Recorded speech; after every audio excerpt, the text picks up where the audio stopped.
Chapter 2 A Strange World.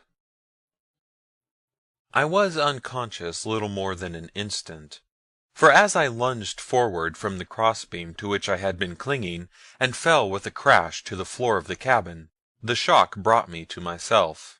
My first concern was with Perry. I was horrified at the thought that, upon the very threshold of salvation, he might be dead. Tearing open his shirt, I placed my ear to his breast. I could have cried with relief, his heart was beating quite regularly. At the water tank I wetted my handkerchief, slapping it smartly across his forehead and face several times. In a moment I was rewarded by the raising of his lids. For a time he lay wide-eyed and quite uncomprehending. Then his scattered wits slowly foregathered, and he sat up sniffing the air with an expression of wonderment upon his face. "Why, David," he cried at last, "it's air as sure as I live. Why, what does it mean? Where in the world are we? What has happened?" "It means that we're back at the surface all right, Perry," I cried. "But where I don't know. I haven't opened her up yet. Been too busy reviving you. Lord, man, but you had a close squeak. You say we're back at the surface, David. How can that be? How long have I been unconscious?" "Not long. We turned in the ice stratum. Don't you recall the sudden whirling of our seats? After that the drill was above you instead of below. We didn't notice it at the time, but I recall it now." "You mean to say that we turned back in the ice stratum, David? That is not possible. The prospector cannot turn unless its nose is deflected from the outside. By some external force or resistance, the steering wheel within would have moved in response. The steering wheel has not budged, David, since we started. You know that." I did know it. But here we were with our drill racing in pure air, and copious volumes of it pouring into the cabin. "We couldn't have turned in the ice stratum, Perry, I know as well as you," I replied. "But the fact remains that we did, for here we are this minute at the surface of the earth again, and I am going out to see just where. Better wait till morning, David. It must be midnight now." I glanced at the chronometer. "Half after 12. We have been out 72 hours, so it must be midnight. Nevertheless, I am going to have a look at the blessed sky that I have given up all hope of ever seeing again." And so saying, I lifted the bars from the inner door and swung it open. There was quite a quantity of loose material in the jacket, and this I had to remove with a shovel to get at the opposite door in the outer shell. In a short time I had removed enough of the earth and rock to the floor of the cabin to expose the door beyond. Perry was directly behind me as I threw it open. The upper half was above the surface of the ground. With an expression of surprise I turned and looked at Perry. It was broad daylight without. "Something seems to have gone wrong, either with our calculations or the chronometer," I said. Perry shook his head. There was a strange expression in his eyes. "Let's have a look beyond that door, David," he cried. Together we stepped out to stand in silent contemplation of a landscape at once weird and beautiful. Before us a low and level shore stretched down to a silent sea. As far as the eye could reach, the surface of the water was dotted with countless tiny isles, some towering barren granite rock, others resplendent in gorgeous trappings of tropical vegetation, myriad starred with the magnificent splendor of vivid blooms. Behind us rose a dark and foreboding wood of giant arborescent ferns, intermingled with the commoner types of a primeval tropical forest. Huge creepers depended in great loops from tree to tree. Dense underbush overgrew a tangled mass of fallen trunks and branches. Upon the outer verge we could see the same splendid coloring of countless blossoms that glorified the islands, but within the dense shadows all seemed dark and gloomy as the grave. And upon all the noonday sun poured its torrid rays out of a cloudless sky. "Where on earth can we be?" I asked, turning to Perry. For some moments the old man did not reply. He stood with bowed head, buried in deep thought. But at last he spoke. "David," he said, "I'm not so sure that we are on earth." "What do you mean?" I cried. "Do you think that we are dead, and that this is heaven?" He smiled, and turning, pointing to the nose of the prospector protruding from the ground at our backs. But for that, David, I might believe that we were indeed come to the country beyond the Styx. The prospector renders that theory untenable. It certainly could never have gone to heaven. However, I am willing to concede that we actually may be in another world from that which we have always known. If we are not on earth, there is every reason to believe that we may be in it. We may have quartered through the earth's crust and come out upon some tropical island of the West Indies, I suggested. Again Perry shook his head. Let us wait and see, David, he replied. And in the meantime, suppose we do a bit of exploring up and down the coast. We may find a native who can enlighten us. As we walked along the beach, Perry gazed long and earnestly across the water. Evidently he was wrestling with a mighty problem. David, he said abruptly, do you perceive anything unusual about the horizon? As I looked, I began to appreciate the reason for the strangeness of the landscape that had haunted me from the first with an elusive suggestion of the bizarre and unnatural. There was no horizon. As far as the eye could reach out, the sea continued, and upon its bosom floated tiny islands, those in the distance reduced to mere specks. But ever beyond them was the sea, until the impression became quite real that one was looking up at the most distant point that the eyes could fathom. The distance was lost in the distance. That was all. There was no clear-cut horizontal line marking the dip of the globe below the line of vision. A great light is commencing to break on me, continued Perry, taking out his watch. I believe that I have partially solved the riddle. It is now 2 o'clock. When we emerged from the prospector the sun was directly above us. Where is it now? I glanced up to find the great orb still motionless in the center of the heaven. And such a sun! I had scarcely noticed it before. Fully thrice the size of the sun I had known throughout my life, and apparently so near that the sight of it carried the conviction that one might almost reach up and touch it. My God, Perry, where are we? I exclaimed. This thing is beginning to get on my nerves. I think that I may state quite positively, David, he commenced, that we are... But he got no further. From behind us, in the vicinity of the prospector, there came the most thunderous, awe-inspiring roar that had ever fallen upon my ears. With one accord, we turned to discover the author of that fearsome noise. Had I still retained the suspicion that we were on earth, the sight that met my eyes would quite entirely have banished it. Emerging from the forest was a colossal beast, which closely resembled a bear. It was fully as large as the largest elephant, and with great forepaws armed with huge claws. Its nose, or snout, depended nearly a foot below its lower jaw, much after the manner of a rudimentary trunk. The giant body was covered by a coat of thick, shaggy hair. Roaring horribly, it came towards us at a ponderous, shuffling trot. I turned to Perry to suggest that it might be wise to seek other surroundings. The idea had evidently occurred to Perry previously, for he was already 100 paces away, and with each second his prodigious bounds increased the distance. I had never guessed what latent speed possibilities the old gentleman possessed. I saw that he was headed toward a little point of the forest which ran out toward the sea not far from where we had been standing, and as the mighty creature, the sight of which had galvanized him into such remarkable action, was forging steadily towards me, I set off after Perry, though at a somewhat more decorous pace.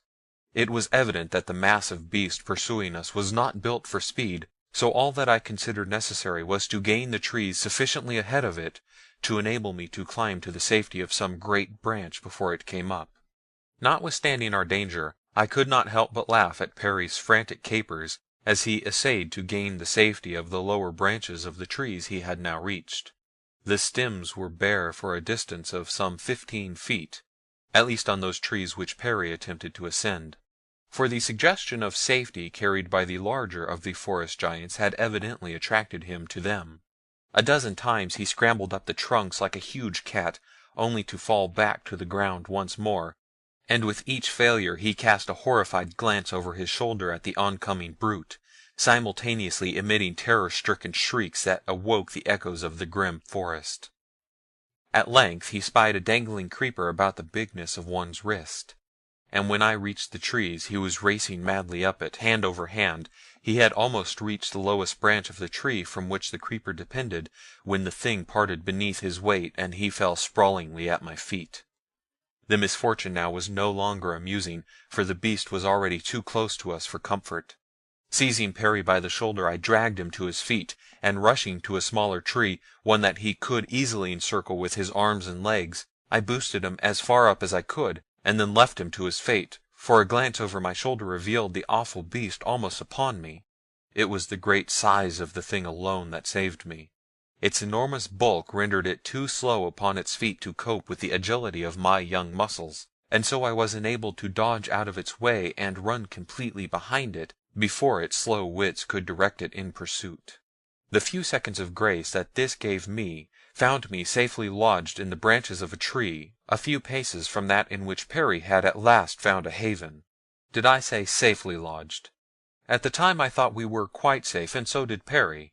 He was praying, raising his voice in thanksgiving at our deliverance, and had just completed a sort of paean of gratitude that the thing couldn't climb a tree, when without warning it reared up beneath him on its enormous tail and hind feet, and reached those fearfully armed paws quite to the branch upon which he crouched. The accompanying roar was all but drowned in Perry's screams of fright, and he came near tumbling headlong into the gaping jaws beneath him, so precipitate was his impetuous haste to vacate the dangerous limb. It was with a deep sigh of relief that I saw him gain a higher branch in safety, and then the brute did that which froze us both anew with horror. Grasping the tree's stem with his powerful paws, he dragged down with all the great weight of his huge bulk and all the irresistible force of those mighty muscles. Slowly but surely the stem began to bend towards him. Inch by inch he worked his paws upward as the tree leaned more and more from the perpendicular. Perry clung chattering in the panic of terror. Higher and higher into the bending and swaying tree he clambered. More and more rapidly was the treetop inclining toward the ground. I saw now why the great brute was armed with such enormous paws. The use that he was putting them to was precisely that for which nature had intended them. The sloth-like creature was herbivorous, and to feed that mighty carcass entire trees must be stripped of their foliage. The reason for its attacking us might easily be accounted for on the supposition of an ugly disposition, such as that which the fierce and stupid rhinoceros of Africa possesses. But these were later reflections. At the moment I was too frantic with apprehension on Perry's behalf to consider aught other than a means to save him from the death that loomed so close. Realizing that I could outdistance the clumsy brute in the open, I dropped from my leafy sanctuary, intent only on distracting the thing's attention from Perry long enough to enable the old man to gain the safety of a larger tree. There were many close by, which not even the terrific strength of that titanic monster could bend. As I touched the ground, I snatched a broken limb from the tangled mass that matted the jungle-like floor of the forest, and, leaping unnoticed behind the shaggy back, dealt the brute a terrific blow. My plan worked like magic. From the previous slowness of the beast I had been led to look for no such marvelous agility as he now displayed.